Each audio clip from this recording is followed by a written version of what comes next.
हमेशा घर को जन्नत बनाने वाली ना औरत होती है, इसके बारे में बात कर रही होती हूँ। एक होम मेकर जिसको अल्लाह ने अल्हम्दुलिल्लाह इतनी खूबियों से नवाजा है कि वो एक होकर भी ना कितने तरह के कामों को अंजाम दे रही होती है। बस ज़रूरत होती है कि वो उन्हें सही से समझ पाए।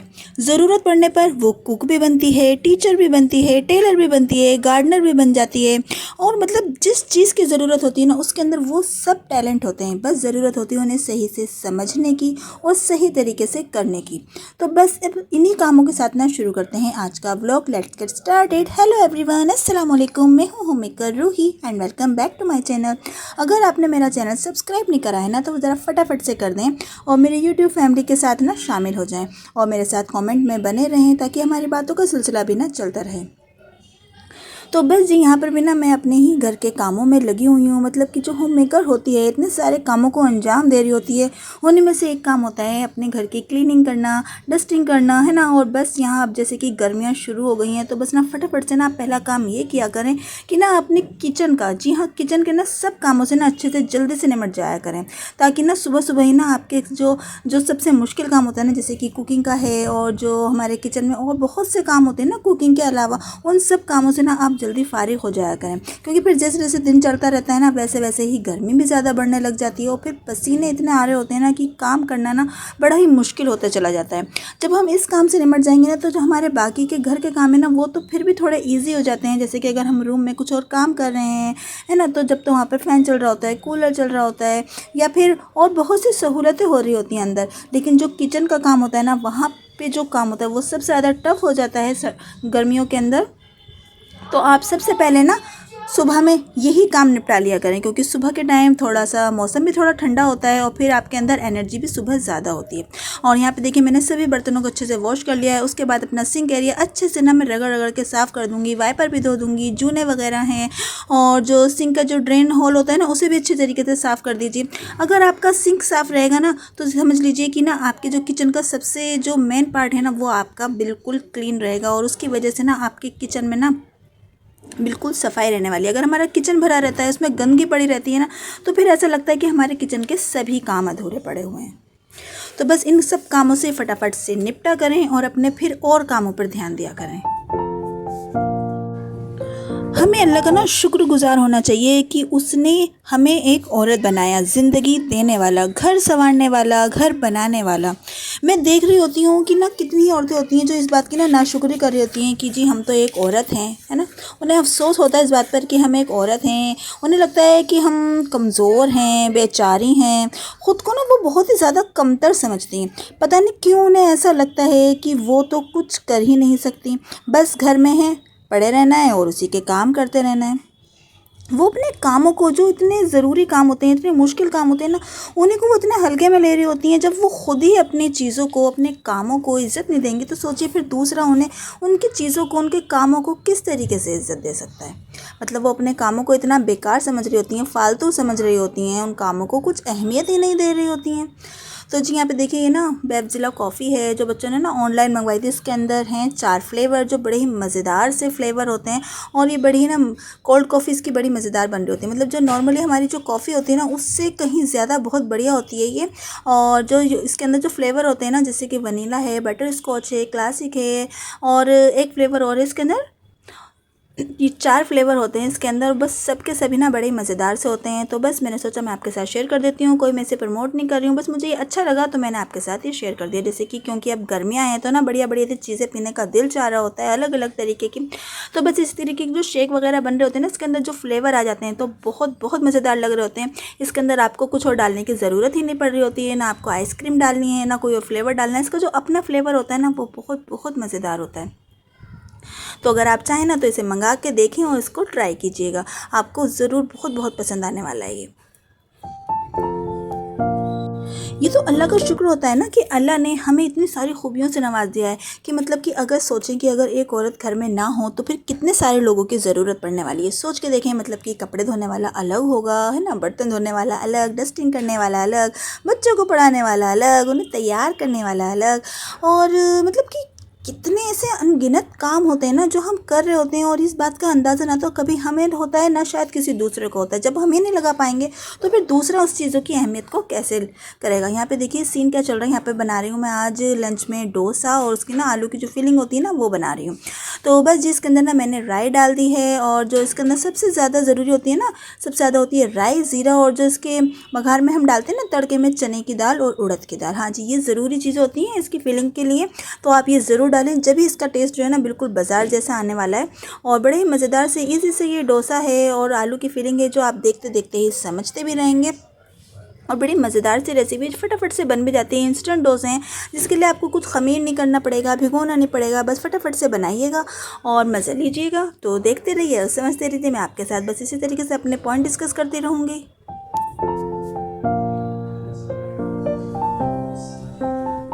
बहुत से लोग सोच रहे होते हैं ना कि बस जी ये तो घर में पड़ी रहती हैं औरतें, कर ही क्या रही होती हैं।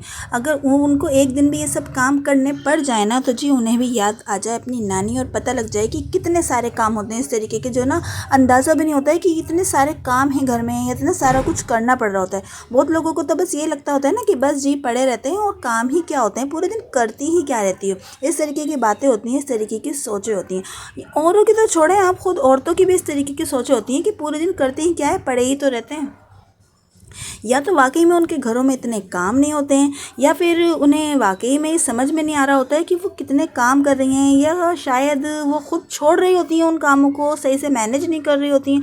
क्योंकि घर को सही से मैनेज करना भी ना एक कला होती है, एक तरीका होता है घर को सही तरीके से चलाने का, करने का, है ना। और ये सब काम कौन कर रही होती है, एक होम मेकर कर रही होती है।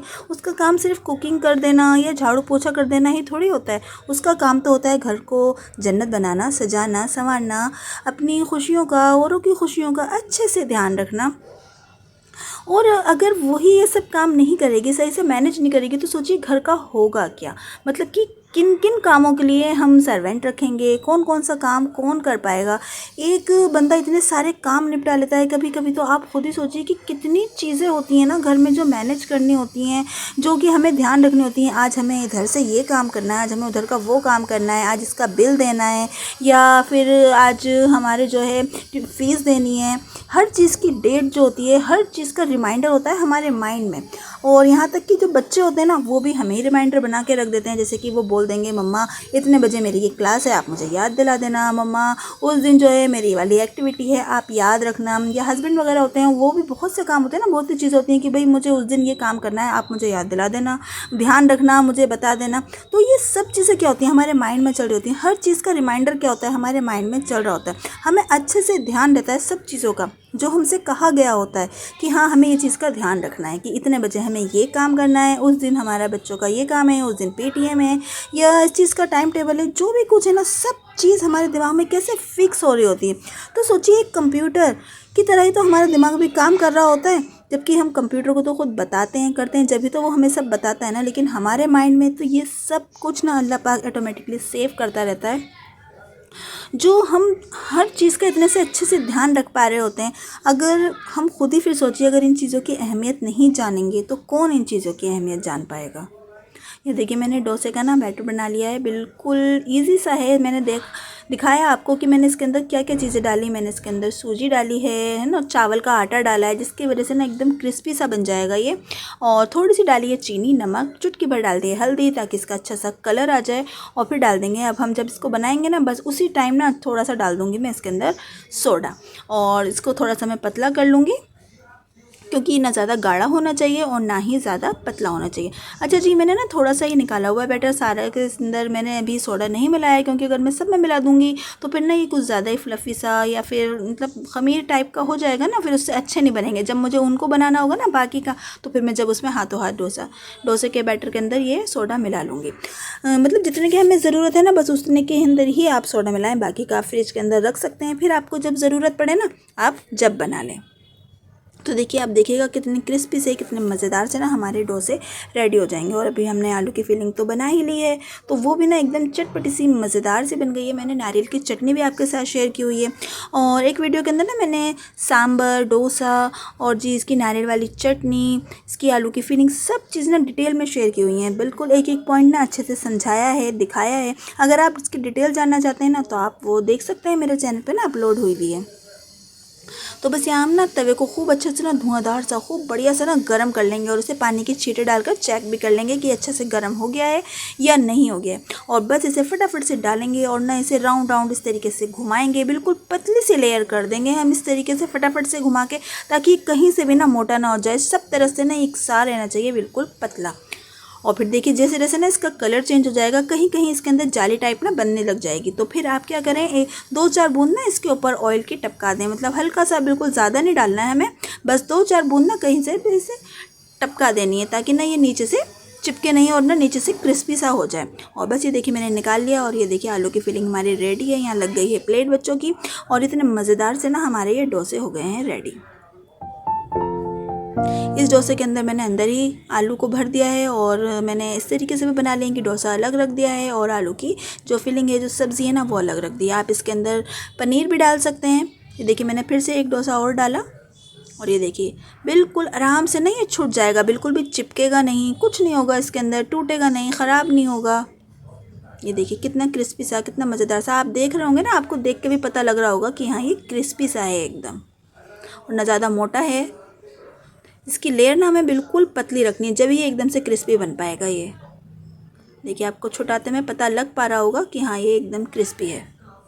तो बस जी इतने इजी थे, मज़ेदार सी रेसिपी है ये। तो आप इसके लिए फटाफट से ना मुझे एक लाइक दे दीजिए, और अगर चैनल पे नए हैं तो ज़रूर ज़रूर सब्सक्राइब कीजिएगा। तो बस ये हमारे डोसे बन गए, हमारा लंच भी हो गया है डन। और देखिए मैं बस निमट कर आई बाहर, तो मैंने देखा विंडो से बाहर जब देखा ना, तो मैंने सामने ये जो कबूतर है ना, ये ले रहे हैं शावर। जी यहाँ ऊपर जी टंकी भर गई है, और जो पानी नीचे गिर रहा है ना, उसके अंदर देखिए ये कबूतर जो है ना कितने मज़े ले रहे हैं। मतलब कि जो पानी गिर रहा है ना, उसकी छींटों को ये इस तरीके से फील कर रहे हैं ना, अपने पर उठा उठा के अंदर तक एब्जॉर्व कर रहे हैं अपने अंदर, इस तरीके से उनका मज़ा ले रहे हैं। मतलब कि गर्मी का ना फुल इंजॉय कर रहे हैं ये। हर चीज़ का एहसास तो अल्लाह ने सभी को दिया है, चाहे वो परिंदे हों, जानवर हों, इंसान हों, कोई भी हो ना, उन सब चीज़ों का एहसास इन सबको हो रहा होता है। और ये अपने अपने तरीके से ना उन सब चीज़ों से निमटने की कोशिश भी कर रहे होते हैं। लेकिन अल्लाह ने हमें इंसान बनाया, मतलब कि अशरफुल मखलूक बनाया, सबसे बेहतर, सबसे ख़ास।